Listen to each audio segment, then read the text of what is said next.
இன்னைக்கு நம்ம கிச்சனில் வெறும் சில நிமிடங்களிலே மென்மையான சுவையான ஒரு உளுந்து தோசை எப்படி உடனடியாக செய்கிறேன்னு சொல்லி தான் பார்க்க போகிறோம். எளிய பொருட்களோட சூப்பரான தோசை ரெசிபி. இந்த ரெசிபி பிடிச்சிருந்தா லைக், ஷேர், சப்ஸ்கிரைப் செய்ய மறக்காதீங்க. வாங்க ரெசிபிக்குள்ளே போகலாம். இட்லி மாவு, தோசை மாவு இல்லைன்னு சொல்லி கவலைப்படாமல் இந்த கப்பால் ஒரு கப் உளுந்து நான் இருக்கிறேன். இனி நான் இதை மிக்சியில் அடிக்க போகிறேன். இந்த அரைச்ச உளுந்தை ஒரு பெரிய பவுலில் உடனே மாற்றிக்கொள்ளுங்க. இனி இந்த உளுந்து அளந்த கப்பாலேயே நான் கோதுமை மா சேர்க்கிறேன். பாருங்கள், இதில் ஒரு கப் இருக்குது.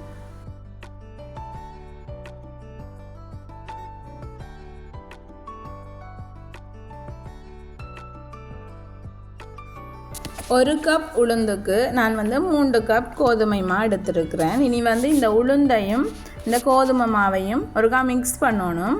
மிக்ஸ் பண்ணுறதுக்கு முதல் கல் உப்பு கொஞ்சமாக சேர்க்கிறேன்.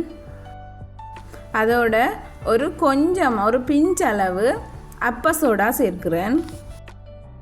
சேர்த்துட்டு இந்த உளுந்தோட மாவு, உப்பு எல்லாம் சேர்ந்து வர மாதிரி மிக்ஸ் பண்ணிவிட்டு அந்த அரைச்ச மிக்சியில் கொஞ்சமாக தண்ணி சேர்த்து கொஞ்சமாக சேர்த்து தோசை மாவு பதத்துக்கு குழைச்சி எடுத்துக்கொள்ளுங்க. கொஞ்சமாக தண்ணி சேர்த்து கட்டிகள் இல்லாமல் நல்லா கரைச்சி எடுக்கணும். நீங்கள் கோதுமை மாவுக்கு பதிலாக மைதா மாவும் சேர்க்கலாம். இது மைதா மாவு ஹெல்த்தி கொஞ்சம் குறைவண்டபடியாக நான் கோதுமை மாவு சின்ன பிள்ளைகளுக்கு ஹெல்த்தி, அதனால தான் நான் கோதுமை மா சேர்க்கிறேன். இதே மாதிரி கட்டிகள் இல்லாமல் கரைச்சி எடுத்துக்கொள்ளுங்க.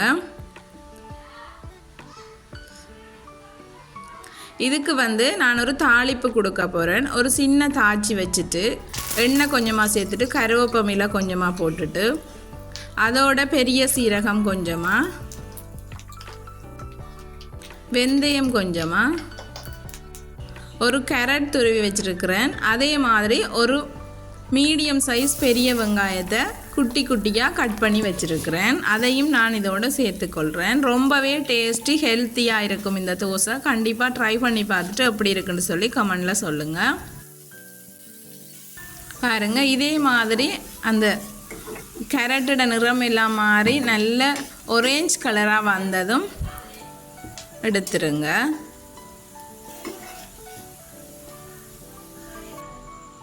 ஓகே, அந்த கேரட் எல்லாம் சேர்த்த கலவையை இந்த மாவோடு சேர்த்துக்கொள்ளுங்க.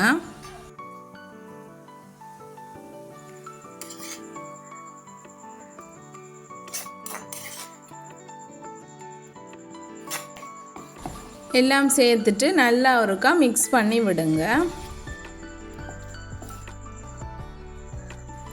ஓகே, இந்த மாவுக்கு கொஞ்சமாக மஞ்சத்தூள் சேர்த்துக்கொள்கிறேன்.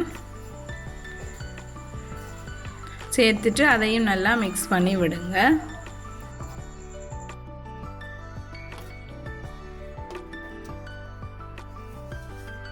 இனி ஒரு தோசைக்கல் அடுப்பில் வச்சுட்டு அந்த தோசைக்கல்லுக்கு நல்லா எண்ணெய் சேர்த்துட்டு ஒரு துணியால் துடைச்சி எடுத்துட்டு இந்த தோசை மாவை ஊற்றி எடுப்போம்.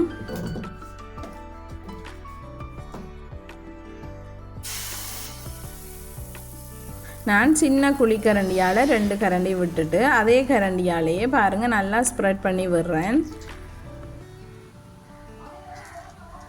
கிட்ஸுக்கு இதே மாதிரி செய்து கொடுத்தா அவங்களுக்கு பிடிக்கும். நார்மலாக நீங்கள் கேரட் கொடுத்தீங்க அப்படின்னா அவாய்ட் பண்ணுவாங்க. இதே மாதிரி செய்து கொடுத்தீங்கன்னா விரும்பி சாப்பிடுவாங்க. ஓகே, தோசை ஒரு பக்கம் ரெடி ஆயிட்டு இனி மற்ற பக்கம் திருப்பி போடுவோம். 2 பக்கமுமே சூப்பர் அண்ட் டேஸ்டியான உளுந்து உடனடி தோசை ரெடி ஆயிட்டு. சூப்பர் அண்ட் டேஸ்டான உடனடி தோசை ரெடி ஆயிட்டு. இனி நான் எல்லா தோசையும் உங்களுக்கு சுட்டுட்டு காட்டுறேன். பாருங்கள், நான் எடுத்து வைக்கும் போதே உங்களுக்கு தெரியும் அவ்வளோ சாஃப்டாக நல்லா பஞ்சு போல் இருக்குன்னு சொல்லி சூப்பராக இருக்கும். ரொம்பவே டேஸ்ட்டாக இருந்துச்சு. எங்கள் வீட்டு கிட்ஸுக்கு ரொம்பவே பிடிச்சிருக்குது. கண்டிப்பாக நீங்களும் ட்ரை பண்ணி பாருங்கள். பாருங்கள் நான் இப்படி அமர்த்தி காட்டுறேன்னு சூப்பராக இருக்குது. இதே மாதிரி ட்ரை பண்ணிவிட்டு அப்படி இருக்குன்னு சொல்லி கமெண்டில் சொல்லுங்கள். இந்த தோசைக்கு சூப்பரான ஒரு காம்பினேஷன் நிலக்கடலை சட்னி. நிலக்கடலையும் தேங்காயும் சேர்த்து அரைச்ச சட்னி தான் செய்திருக்கிறேன். ரொம்பவே டேஸ்ட்டாக இருந்துச்சு. கண்டிப்பாக ட்ரை பண்ணி பாருங்கள். ஓகே, எங்களோட ரெச்சு கிச்சன் வீடியோஸ் பிடிச்சிருந்தா மறக்காமல் சேனலை சப்ஸ்கிரைப் பண்ணுங்கள், லைக் பண்ணுங்கள், ஷேர் பண்ணுங்கள். தேங்க்யூ. நெக்ஸ்ட் வீடியோவில் சந்திப்போம்.